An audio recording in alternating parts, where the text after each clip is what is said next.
How to use Grammarly. Start by going to the OLC homepage. Click on the Services menu. Go down to Woksaape TP.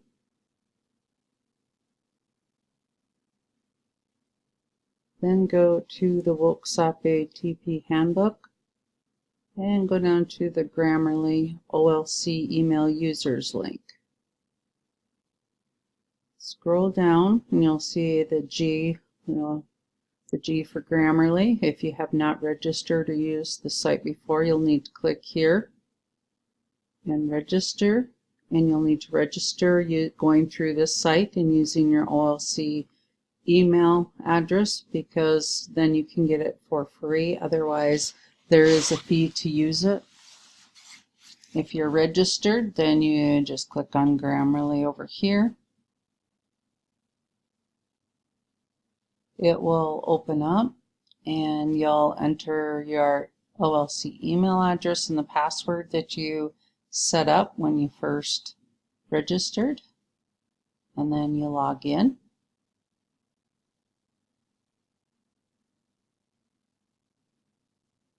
Then when you get to this page, if you've done any other Grammarly reports, they're going to be here from before, but when you're doing a new one, you start here and you need to upload it.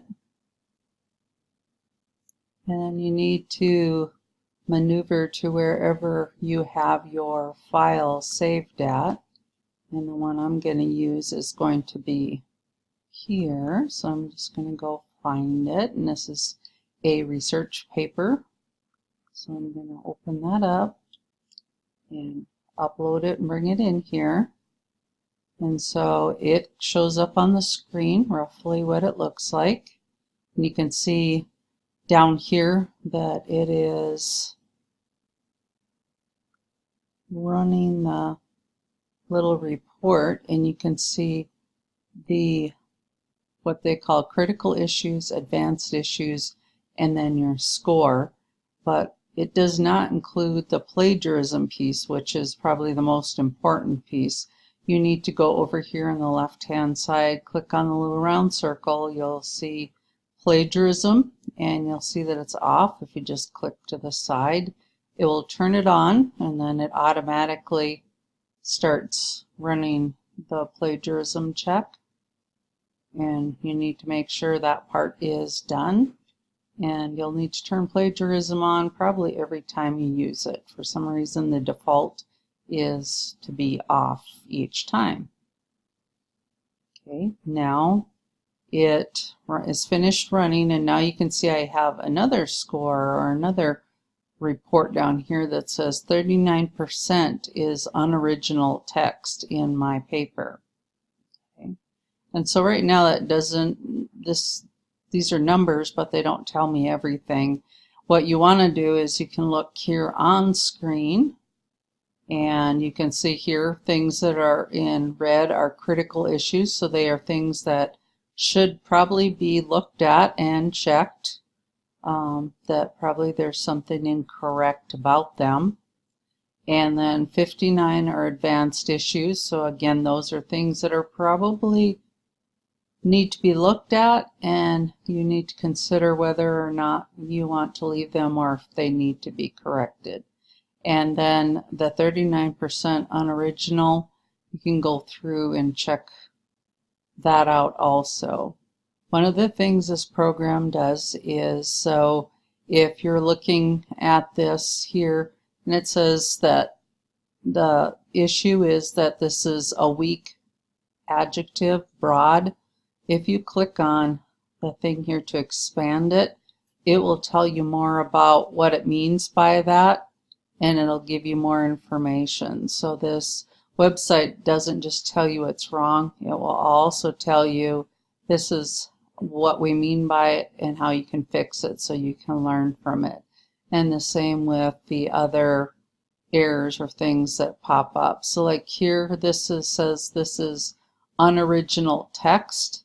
So that is something that if it's not in quotations and this is picking up as unoriginal text, you need to go back to your documents that you used to write your paper with and see if you did copy this phrase verbatim from the paper. If you did, it needs to be quoted and cited, and or you need to go back and restate it, and then still it will need to be cited even if you don't use a direct quote, but that's up to your judgment.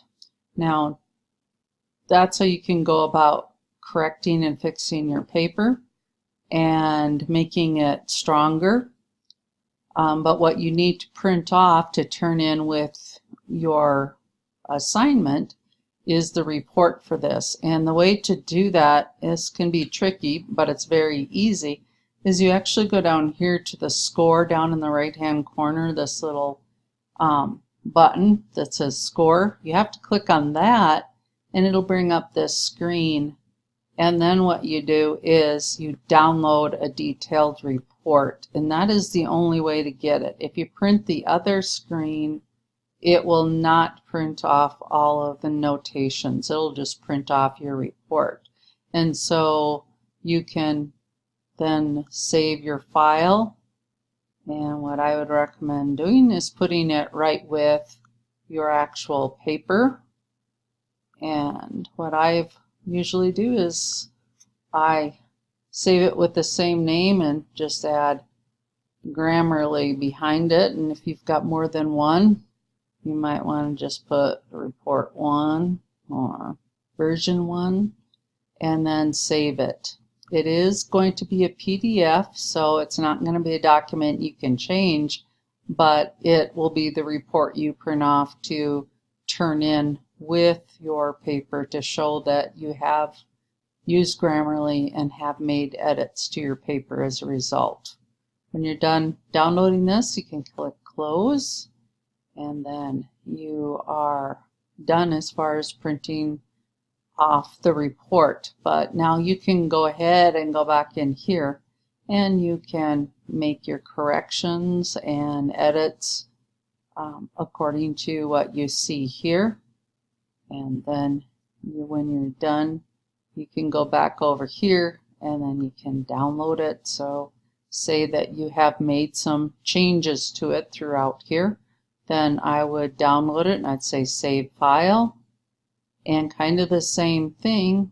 I'd keep the same location, I have the same report name, and here what it did is it kept all the name and just added edited behind it.